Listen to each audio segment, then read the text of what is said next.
வா வீட்டுக்கு போலாம். என்னங்க என்னங்க அப்படியே இருந்து 6 மணி ஆட்டம் பாத்துட்டு போலாங்க. என்னது 6 மணி ஆட்டமா?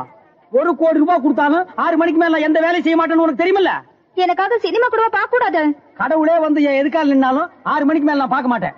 யோ இப்பதான் புதுசா கல்யாணம் பண்ணிருக்க, முதல்ல வெளியே கூட்டிட்டு வந்திருக்க, அவளை ஏமாத்தலாமா? இருந்து பாத்துட்டு போயா. முதல்ல ஏமாத்தினேன், கடைசி வரைக்கும் ஏமாத்த வேண்டியதுதான். ஆமா, இன்னைக்கு நான் சினிமா பார்த்தே ஆகணும். உனக்கு வேற ஆசையெல்லாம் வரக்கூடாதா? சரி, இருந்து 6 மணி ஷோ சமாளிக்கிறேன்.